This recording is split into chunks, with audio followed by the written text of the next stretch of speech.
Hey everybody, welcome to Workforce Gaming. I'm Brad, here with Doug. Hey. Bayonetta 3 is the third game in the Bayonetta franchise that was developed by Platinum Games and kind of comes from a little bit of the legacy of Devil May Cry in that some of the creators of that started out the Bayonetta series, and it's very much in that same vein, the stylish action, over-the-top ridiculous, demon hunting, all this kind of crazy stuff. And Bayonetta 3 has been a long time coming. Sure, yeah. It's one of those things where it takes so long that you're nervous about it, because Bayonetta 1 and 2 are fantastic, great games. Bayonetta 3 was announced, 5 years ago, 4 years ago? It took a long time. It was a long time. Yeah. And Bayonetta 2 was 2014, so that was 8 years ago. So it's been a long time coming, and it was worth it. This game's I'm very great. happy for you. Because I feel like there's, even Kingdom Hearts 3, which I do enjoy a lot, I felt like I had a little bit of disappointment. Everybody I've heard talk about Bayonetta 3, it sounds like it's firing on all cylinders. It's firing on all but one cylinders, but we'll get there. So this game does a lot to kind of mix it up. Bayonetta is always kind of this heaven and hell battle between them, and Bayonetta is kind of this weird character kind of caught in the middle of it, and angels and demons and all that. This one brings in the multiverse idea that's just a super popular idea right now. So the basics is this multiverse comes in, and Bayonetta has to help stop the multiverse thing from destroying all of the universes. Oh God, Story summary over. Wow, I hate And that. Yeah, so that would be the one cylinder that's not. I don't necessarily didn't intend to start negative, but we can let's get the negative thing out of the way, because the rest of this game is a 10 out of 10. Sure.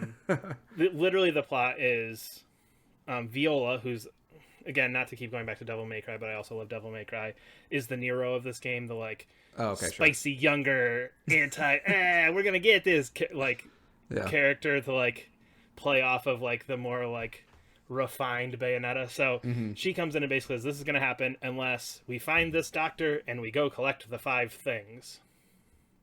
Okay. Chapters 1 through 13 are going to find the guy and collect the 5 things to prevent the multiverses from destroying. And the story literally goes nowhere. The story's just bad. It's one of those things where you're just I don't even want to talk about it more than that. It's bad. The characters just kind of pop into nowhere. If you have no history with Bayonetta, there's nothing explained. It's just bad. It's bad. It halfway through, I was just kind of man, I could be skipping cutscenes and I would get the same amount of it. Oh, it's not just the plot that's bad. It's I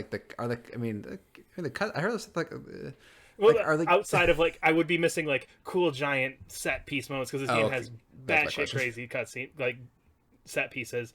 I won't spoil much, but just because a lot of the really is that's kind of the feeling of this game. Just what the fuck is happening right now? Cool. Plot, regardless of plot, just what is going on. So just the opening scene is literally you fighting a giant hundreds of foot tall monster on a cruise ship that's being pushed around a city that's being flooded. So you're on the deck of a cruise ship fighting this giant monster as your ship is racing through this flooded city. Oh, that's the opening scene. And it goes all over every stereotypical thing you can come up with this is here. So just it's over the top in every possible way. And if you played Bayonetta games before, they also have that, but this just takes it to a whole nother level of just kind of that confidence level where it's okay, Bayonetta 1 we did a little bit of this, Bayonetta 2 we did a little bit more of this, but this is okay, our audience is cool with this, so let's go for it. It's very confident it's confident in the craziness sort of thing. Gotcha. Yeah. Which feels really good and is really cool. Every most of the bosses they're giant monsters. There's some cool ones where you do fight other human-ish sized people and things that works really good, but the gameplay in this is incredible. So if you've seen the trailers for this, there was a lot made of the giant monsters that Bayonetta was in here. And there's lots of big kaiju sized monsters and things like that. That's added into the gameplay in the coolest way, and it feels really good. So basically you have your normal Bayonetta attacks and everything. You get, I want to say 8-ish weapons as you go through the game. Every couple of chapters you get a new weapon to fight with, just like normal Bayonetta. But your magic bar is a summon bar. So as you're doing your normal Bayonetta fights, every time you can just summon a giant ass monster to come in and just wreck everything. So you have like basic control over that, but so the gameplay foundation idea is that Bayonetta basically like uses like gets all her hair sent out to like summon the monster. Yeah. And then she just has to kind of sit there and like do her little dance to keep the monster summoned. So you have to like then take control of the monster while Bayonetta's just standing there like able to take damage. Can you do that in any fight? Any fight. Wow. That's it's one of those cool. It's one of those things where like I think probably the first hour or two I was just kind of like, oof, this feels weird. But once you kind of get the hang of when to use it and how to use it and where to position her, it's so cool to just bring up your giant monster and just like wreck people in just like a random little arena battle. Because you'll just have your giant monster pop up, and then basically your punch and kick buttons turn into, depending on your monster, different things that they do. So like the kind of the classic Bayonetta like dragony looking one, the kick button is a swing. The punch button is a bite, and her guns is just shooting fire at him out of his mouth. So, and you basically still attack with that. So are like the arenas like all like really big then to like to fit a kaiju in, or like how does that? It's lots of outside. Okay, like 90% of the game just takes place outside. Oh, okay. There's a couple. There's a couple scenes where you're like in caves where to like cancel it out, and a couple. Oh, okay. Yeah. I think there's one or two like small one-on-one boss fights where it gets canceled out for plot reasons or whatever. Yeah, sure. But, but it's a very cool evolution, because in past games it was like, you know, you fill up your gauge and then you could summon this. It did like a little like God of War-esque like rip the monster in half thing and then it goes away. But this gives you full control of it. There's again, every time you get a new weapon, you get a new monster, so you can equip 3 of them at a time. Jeez, that's pretty cool. And so you can cycle through. So like when you get to a boss fight, there's like the big hulking ones that are going to do a lot of damage, but move super slow. So bosses can like insta kill them, and then they like go on a cooldown to come back. So they're like, okay, that's not useful. But then other ones are big giant monsters, but fight almost as quick as Bayonetta. So it's like, cool. Okay, like on a speedy enemy, I need to pull this big giant ass monster. The big like tank like enemies, I can pull the big tank one, and you can kind of like strategize with. It's just. Oh, sorry, keep going. It's a system that seems so intense and crazy and ridiculous that like it would seem complicated to use, but just after 3 or 4 hours with it, it just feels so natural and so good. But so does Bayonetta's like normal attacks then just not do a lot of damage? Like, because there's a few unnamed JRPGs that where like your basic attacks don't mean anything. You're just trying to build up your I'm going to do a big attack gauge. So that magic gauge feels super fast. First of all, so you can use it like pretty consistently.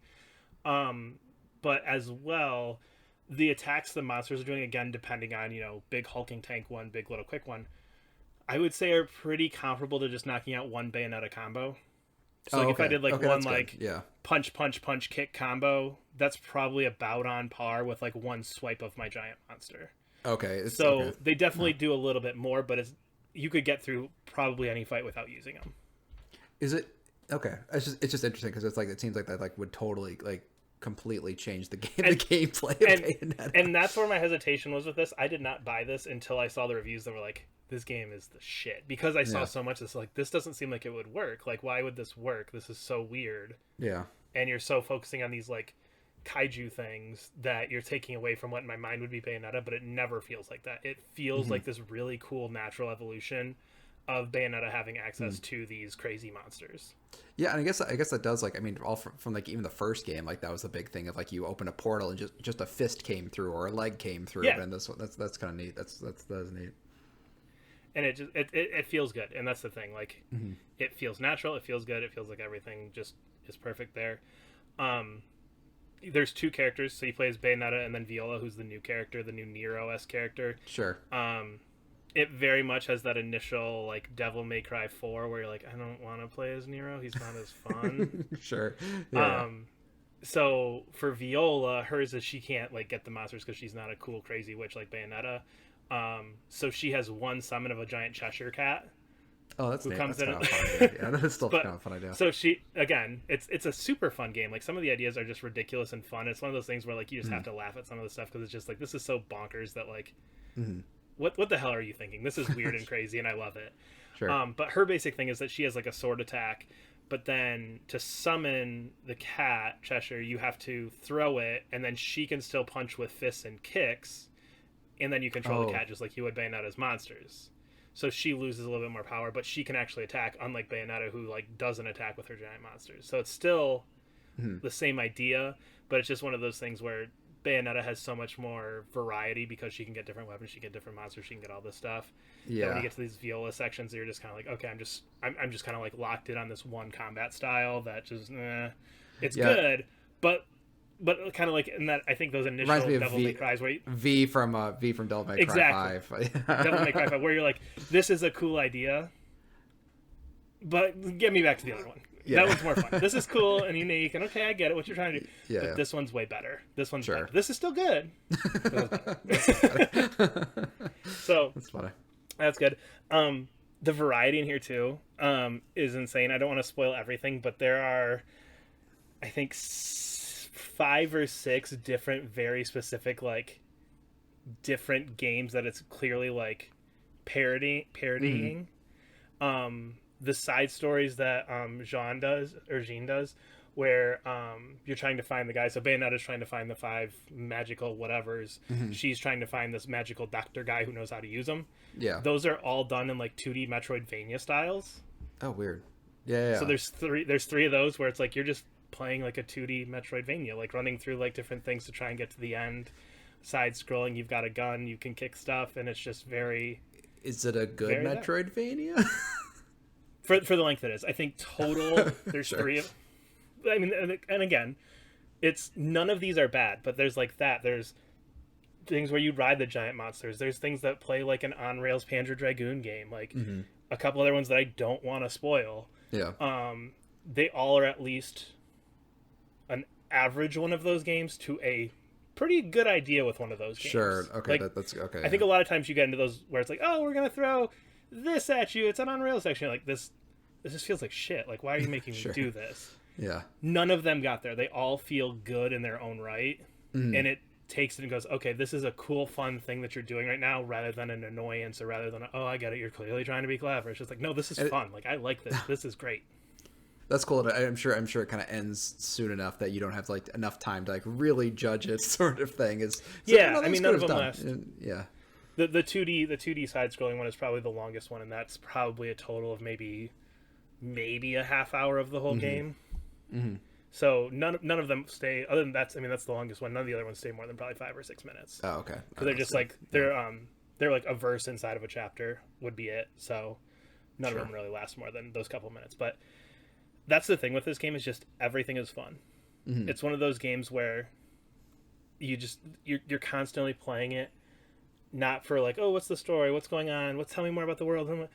You're just playing it because it's fun. The combat is tuned so well. It's fun to do the base combat. We're going to throw these fun other things at you. Like, everything just has this sense of joy to it. Yeah. Which is a weird thing for like us, like weird Bayonetta. No, for like a Bayonetta game where it's just like, but it's just, it's like playing a Mario game where you're just like, this is just perfectly tuned, super fun, super unique. You're letting me do all kinds of crazy things, like, and it's crazy stylish action on top of that. It's kind of disappointing that the plot doesn't suffice that kind of joyousness in the gameplay. I don't want to like end on that, but it is interesting because it's like, because there are games that I think the plot does a really good job of, like, and characters will do a good job of keeping that tone that is with the gameplay to kind of like keep kicking it up and up and up and up and up. Yeah. Yeah. And it's just, I mean, it builds, but it's never like, it builds more in scale, more so than like, oh no, like, yeah. I mean, there's a twist in there that you're just like, oh, okay. It's like, no, like, this is supposed to be the moment where you're like, oh no. And it's like, oh, okay. That's a bummer. That's how we're doing this. Okay. What do I do next? All right, cool. But now we got. Oh, okay. But I mean, like, it's good that the gameplay though can like just keep up through the entire way though of like keeping that sort of exuberance throughout. So, I really enjoyed it. I think it's great. I mean. The plot is a knock against it, but if you take that out, it's the gameplay is so good. Everything else is just so good that it's incredible. I love it. It's fantastic. It's probably the best Bayonetta game. I was gonna be a question. 3. Yeah. I think it's in 3. I honestly haven't played the other ones in years, but I think in my mind, this one I had more fun with than those. I think those other ones might be more of a complete package, but this one I think is more fun. Sure. Which teach their own. But we are Workforce Gaming. You can follow us on Twitter at Workforce Gaming. Subscribe to us wherever you're listening. We will see you later. Bye.